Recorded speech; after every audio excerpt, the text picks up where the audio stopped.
আসসালামু আলাইকুম। সবাই কেমন আছেন? আশা করি সবাই ভালো আছেন। আজ আপনাদের জন্য নিয়ে এসেছি গল্পের ৩য় পর্ব। আশা করি গল্পটি আপনাদের ভালো লাগবে। তাহলে চলুন শুরু করা যাক। উনি আমার মুখের দিকে অপলক্ষীনভাবে তাকিয়ে আছে। চেহারায় স্বাভাবিক ভাব, কিন্তু উনি এভাবে তাকিয়ে থাকাতে আমার খুব অস্বস্তি হচ্ছে। আচমকাই চেহারায় পরিবর্তন হয়ে গেল। চোখ মুখ লাল করে হঠাৎ ধমক দিয়ে আমাকে বলে, এই মেয়ে, নিজেকে কি ভাবো? হ্যাঁ, খুব চালাক, তাই না? তুমি কি ভেবেছ তোমার এই রূপের ডালি আমার সামনে মেলে ধরলে আমি গলে মোম হয়ে যাব? দেখো, আমি সেই ধরনের ছেলে না। তোমার এই বাজে অভ্যাসগুলো না খুবই বিরক্তকর। আজ দুপুরে তুমি ইচ্ছে করেই আমার সাথে ধাক্কা খেয়েছ, তারপর যা চেয়েছো তাই হয়েছে। কি ভেবেছ এসব করে আমাকে নিজের করে নেবে?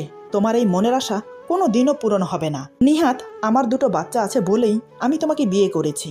তা না হলে আমি কোনো দিনও তোমাকে বিয়ে করতাম না। শুধু তোমাকে কেন, তোমার থেকেও বিশ্ব সুন্দরী চলে আসলেও আমি বিয়ে করতাম না। তুমি এসব চাল চেলে আমার স্ত্রীর জায়গা কোনো দিনও হাসিল করতে পারবে না।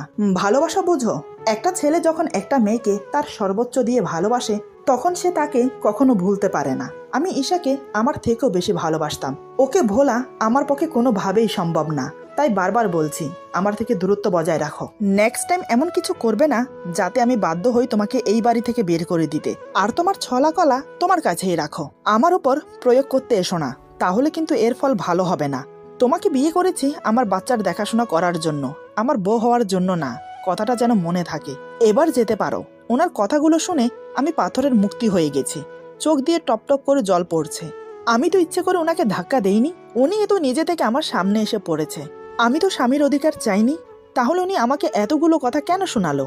আমি বসে বসে এসব কথা ভাবছি। আমাকে এভাবে বসে থাকতে দেখে উনি আবার বলেন, কি হলো, যাচ্ছ না যে? এত কিছু শোনার পর কিছু কি বলার আছে? আমি কান্নাজড়িত গলায় বললাম, আপনি আমাকে ভুল বুঝছেন, আমি সত্যি বলছি। বিশ্বাস করুন, আমি আপনাকে ইচ্ছে করে ধাক্কা দেইনি। এই বাড়িতে আসার পর থেকে যা যা হয়েছে সব এমনিতেই হয়েছে। আমি ইচ্ছে করে কোনো কিছু করিনি। আর আমি এই বাড়িতে আপনার বউ হয়ে এসেছি আপনার জন্য না, শুধুমাত্র বাচ্চা দুটোর দিকে তাকিয়ে। আপনি আমাকে তাড়িয়ে দিলেও আমি এই বাড়ি ছেড়ে কোথাও যাব না। এই বলে আমি চোখের পানি মুছে রুম থেকে বেরিয়ে রান্নাঘরে চলে যাই। সেখানে গিয়ে ইচ্ছে মতো কান্না করি। প্রতিদিন এত অপমান কিভাবে সহ করব? কেনই বা উনি বারবার ইচ্ছে করে আমাকে অপমান করছে? উনি কি চান না আমি এই বাড়িতে থাকি?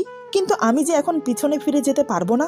আমি যে নিজের ইচ্ছায় এসেছি এখানে, নিজের ইচ্ছায় ওনাকে বিয়ে করেছি, শুধুমাত্র বাচ্চা দুটোর জন্য। আমি যে ওদের মায়ায় পড়ে গেছি, ওদের ছেড়ে যাওয়ার কোনো প্রশ্নই ওঠে না। যাব না আমি। আমাকে তাড়িয়ে দিলেও আমি যাব না। কি ভেবেছেন উনি আমাকে এভাবে অপমান করে এই বাড়ি থেকে তাড়িয়ে দেবে? সে আশা ওনার কোনো দিনও পূরণ হবে না। আমি হতে দেব না। আমার মেয়েদের থেকে আমাকে আলাদা করবে? দেখা যাক না কে কতদূর এগোতে পারে। এসব ভাবতেই মনটা হালকা হয়ে গেল। আমি চোখে মুখে পানি দিয়ে নিজেকে ফ্রেশ করে নিলাম। তারপর বাচ্চাদের জন্য দুধ গরম করে ফিটারে ভরে মায়ের রুমে চলে গেলাম। শাশুড়ি মা আমাকে দেখেই চিন্তায় পড়ে গেলেন। তিনি খুব ভালো করেই বুঝতে পারলেন ওনার ছেলের সাথে আমার কিছু একটা হয়েছে, কিন্তু তিনি আমাকে কি বলে সান্ত্বনা দেবেন সেটাই খুঁজে পাচ্ছে না। তাই চুপচাপ বসে রইলেন। অন্য প্রসঙ্গে আমার সাথে কথা বলতে লাগলেন। রাতে সবাই একসাথে খেতে বসলাম। প্রতিদিনের মতো আমি সবাইকে খাবার বেড়ে দিচ্ছি। ইচ্ছে ছিল শুধু শাশুড়ি মাকে খাবার দিয়ে বসে পড়ব, কিন্তু ব্যাপারটা খারাপ দেখায়। তাই অনিচ্ছা থাকা সত্ত্বেও ওনার প্লেটে খাবার বেড়ে দিলাম। উনি এক নজর আমার দিকে তাকিয়ে খেতে শুরু করলো। আমি কিছু না বলে রান্নাঘরে চলে গেলাম। তারপর ওনারা খেয়ে যে যার রুমে চলে গেল। আমি এসে খেয়ে নিলাম। তারপর সবকিছু গুছিয়ে দুটো ফিটার নিয়ে রুমে চলে এলাম। এসে দেখি উনি খাটে শুয়ে আছেন, পাশে বাচ্চারা ঘুমিয়ে পড়েছে। আমি কোনো কথা না বলে ফিটারগুলোকে টাওয়ালে মুড়িয়ে বালিশের কাছে রেখে শুয়ে পড়লাম।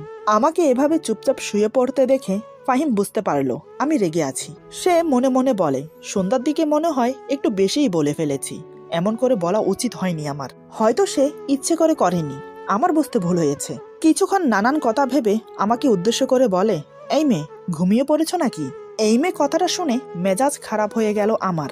কতবার বলেছি আমার নাম আছে, আমাকে শুধু শুধু এই মেয়ে ডাকবেন না। চুপচাপ শুয়ে মনে মনে কথাগুলো ভাবছি।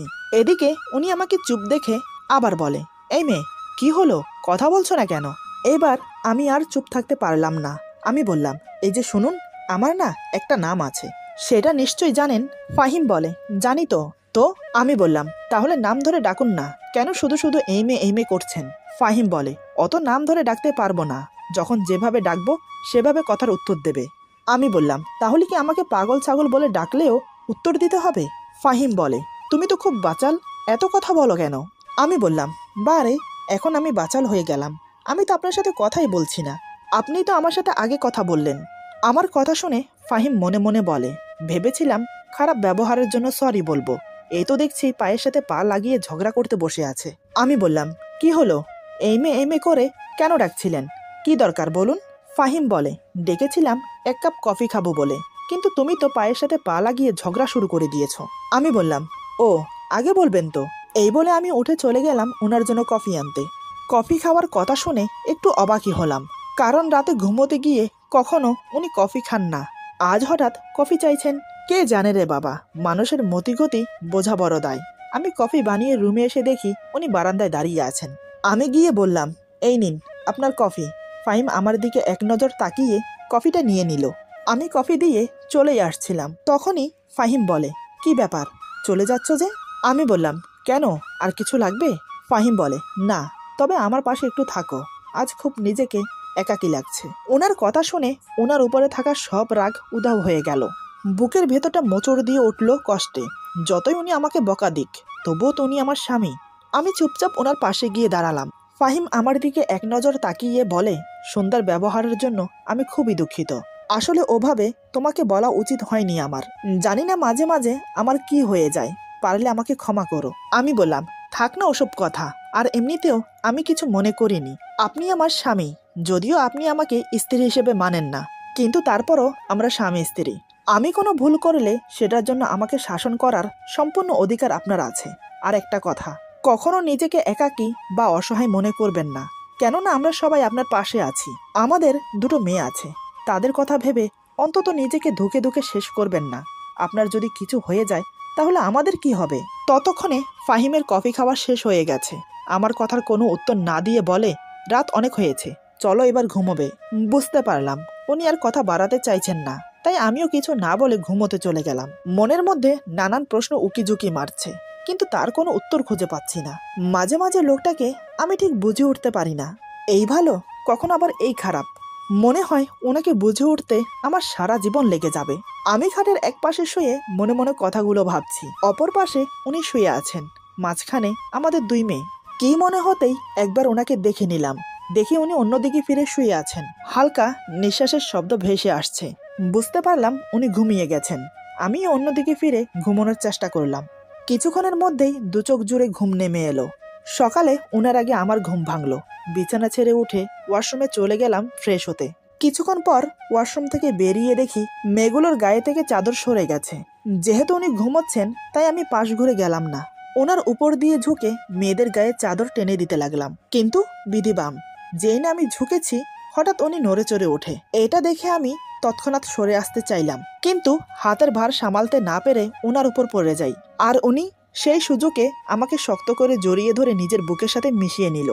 ঘটনাটা এত তাড়াতাড়ি হয়ে গেল যে নিজেকে সরিয়ে আনার চেষ্টা করেও ব্যর্থ হলাম।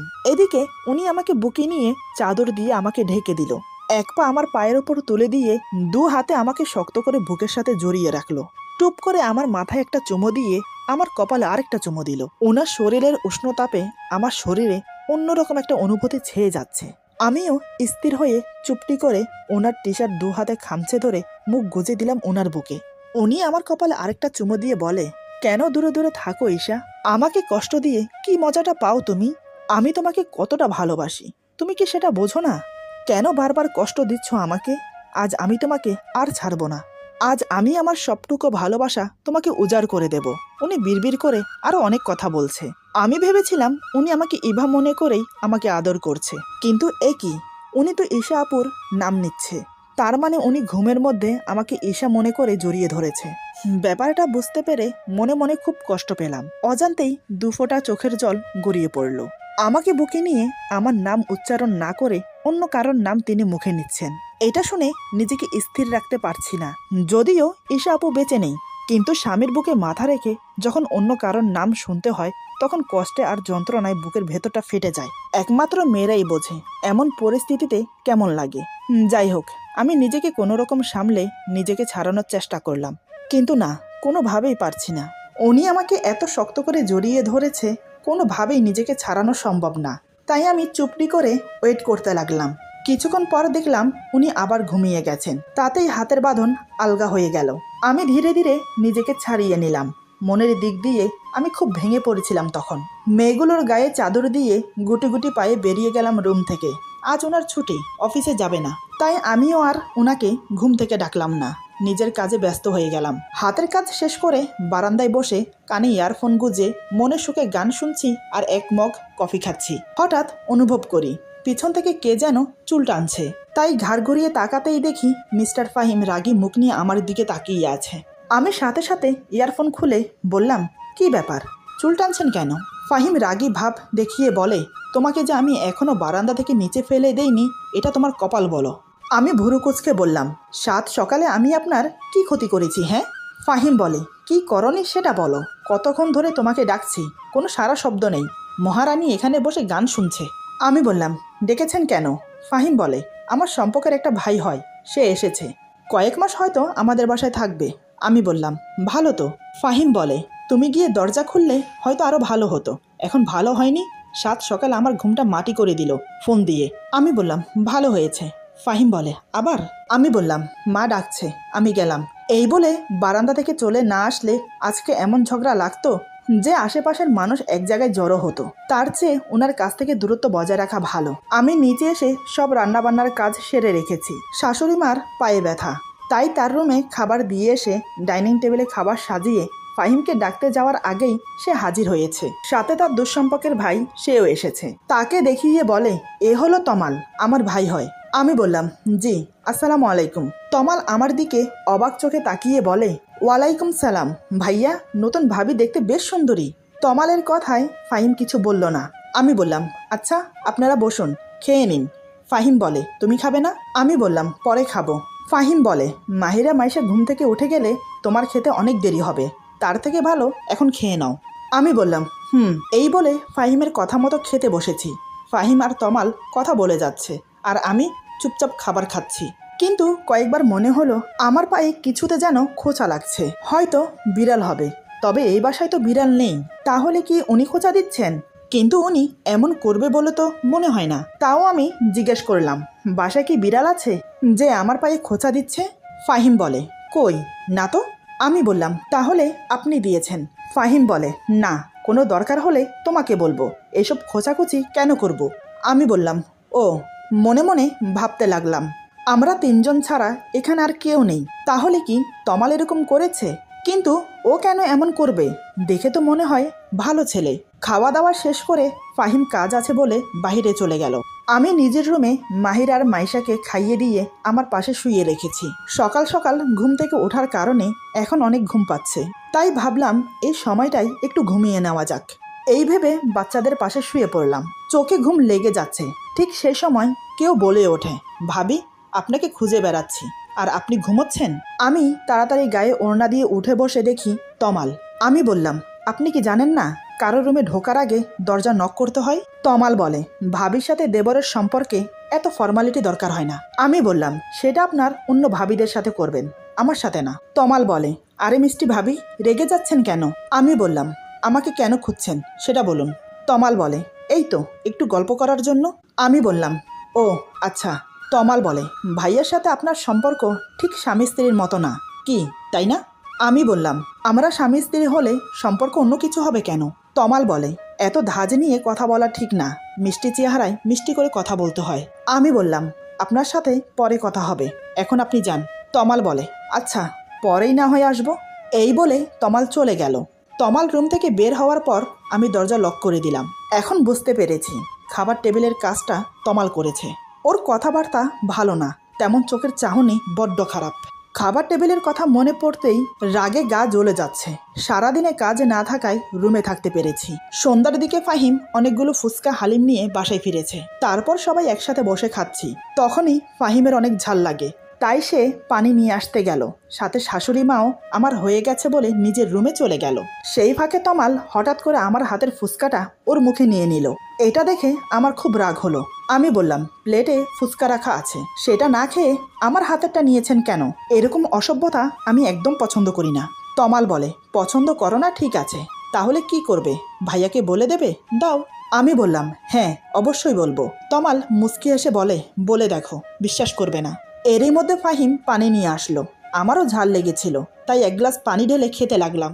এই সুযোগে তমাল বলে, ভাবির এত ঝাল লেগেছে, তাও কিন্তু ফুচকা খাওয়া ছাড়েনি, এমনকি আমার হাতেরটাও নিয়ে খেয়েছে। তমালের কথা শুনে মন চাচ্ছে ওর গালে একটা থাপ্পড় বসিয়ে দেই, কিন্তু না, ফাহিম ওকে ভালো ছেলে বলে জানে। আমি কোনো কথা বললাম না, চুপচাপ সেখান থেকে রুমে চলে আসলাম।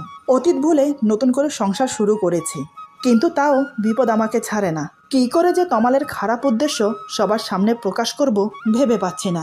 ফাহিমকে বলতে খুব ভয় লাগছে, যদি আমাকে ভুল বোঝে খুব অস্থির লাগছে, তাই বারান্দায় গিয়ে পায়চারি করছি। বেশ কিছুক্ষণ পরে ঠিক করলাম ফাহিমকে গিয়ে সব বলে দেব। এই ভেবে রুমে গিয়ে দেখি উনি ঘুমাচ্ছেন, আর কিছু বলা হলো না। আমি আর বেশি চিন্তা ভাবনা না করে ঘুমিয়ে পড়লাম। সকালে ঘুম থেকে তাড়াতাড়ি উঠে ফ্রেশ হয়ে শাশুড়ি মায়ের সাথে বসে কাজ করছি।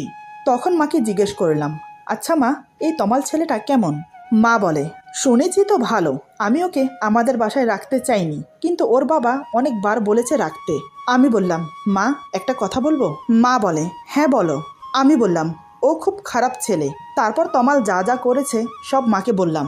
আমার মুখে সব শুনে মা তো রেগে মেগে আগুন। মা বলে, আমি এক্ষুনি ওর ব্যবস্থা করছি, দাঁড়া।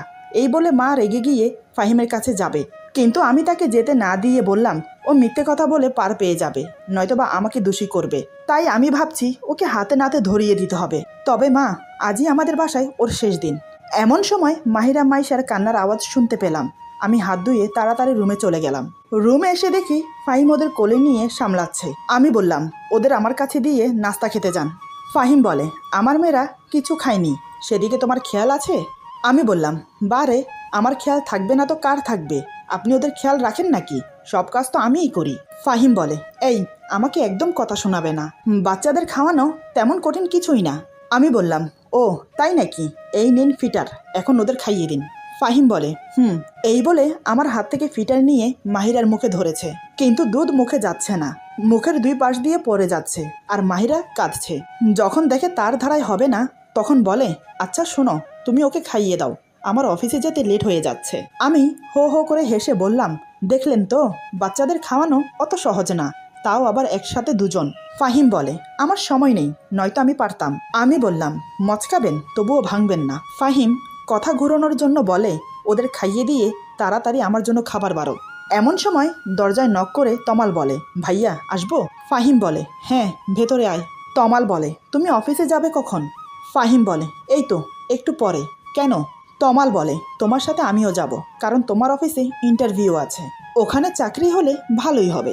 ফাহিম বলে, কেন, অফিসের পাশে কি বাসা ঠিক করেছিস? তমাল বলে, না, এই শহরে তেমন কিছুই চিনি না, আগে তোমাদের বাসায় যদি কয়েকদিন থেকে। ওর কথা শেষ হওয়ার আগেই ফাহিম বলে, হ্যাঁ থাকতে পারিস, কোনো সমস্যা নেই। তমাল আমার দিকে তাকিয়ে রহস্যময় হেসে বলে, আচ্ছা। এই বলে তমাল রুম থেকে চলে গেল। এতক্ষণ আমি বাচ্চাদের কোলে নিয়ে মুখ ঘুরিয়েছিলাম। ফাহিম রেডি হয়ে আমাকে বলে, বিয়ের পরে তো বাবার বাড়ি যাওনি, কালকে শুক্রবার আছে, যদি যেতে চাও তাহলে নিয়ে যাব। আমি ওনার কথা শুনে একগাল হেসে বললাম, সত্যি নিয়ে যাবেন তো? ফাহিম বলে, হ্যাঁ। আমি বললাম, আমি কিন্তু কয়েকদিন থাকবো। ফাহিম বলে, মানে? তুমি কয়েকদিন থাকলে আমার মেয়েদেরকে কে দেখবে শুনি? আমি বললাম, ওদের আমার সাথে নিয়ে থাকবো। ফাহিম বলে, না, সকালে যাব আবার বিকেলে চলে আসব। আমি বললাম, না, এমনটা হয় নাকি? এতদিন পরে যাব আর 2 দিন থাকবো না? আমি কিন্তু 2 দিন থাকবো, তাও বাচ্চাদের নিয়ে। ফাহিম বলে, তাহলে যাওয়ার দরকার নেই। কথাটা বলে রুম থেকে হন হন করে বেরিয়ে গেল। আমি তো ওনার কথা শুনে অবাক হয়ে তাকিয়ে আছি। এভাবে কেউ কাউকে মুখের উপর না বলে। তবে ওনার কথা শুনে এটা বুঝলাম উনি আমাকে যেতে দেবে না। আমিও আর রুমে বসে না থেকে ওনার পিছন পিছন গেলাম। তারপর ডাইনিং টেবিলে সবাই একসাথে বসে খাচ্ছি। তখনই হঠাৎ ফাহিম মাকে বলে, মা, কালকে আমরা সবাই ইভার বাবার বাড়িতে যাব। মা বলে, আমার যাওয়ার দরকার নেই, তোরা যাস। ফাহিম বলে, না, সবাই যাব। তারপর তমালের দিকে তাকিয়ে বলে, তুইও যাবি? তমাল বলে, আচ্ছা ভাইয়া, আমি তো অবাক ওনার কথা শুনে। দেখলেন তো, আমি বলেছিলাম না, এই লোকটাকে বোঝা বড় দায়। এই তো একটু আগে রুমে আমাকে বলল যাওয়ার দরকার নেই, এখন আবার বলছে কাল যাবে। কি আজব রে বাবা। এতক্ষণ আমি অবাক হয়ে ওনার দিকে তাকিয়েছিলাম। হঠাৎ আমার চোখ পড়ল তমালের দিকে। দেখি তমাল বজ্জাত হারামি আমার দিকে তাকিয়ে মুচকি হাসছে। ওর হাসির পিছনে লুকিয়ে আছে খারাপ উদ্দেশ্য, কিন্তু সেটা হতে দেওয়া যাবে না। হঠাৎ অনুভব করি আমার পায়ের উপর কেউ পা রেখেছে। কেউ বলতে এটা তমাল ছাড়া আর কেউ না। তাই আমিও পা সরিয়ে একটা লাথি মারি ওর পায়ে। তমাল ব্যথায় চেঁচিয়ে বলে, উফ, পা মনে হয় গেল। ফাহিম বলে, তমাল তোর কি হয়েছে? তমাল বলে, না ভাইয়া, কিছু না। ফাহিম বলে, তুই কি ব্যথা পেয়েছিস? তমাল বলে, না তেমন কিছু না, হঠাৎ করে পায়ের রগে টান লেগেছে।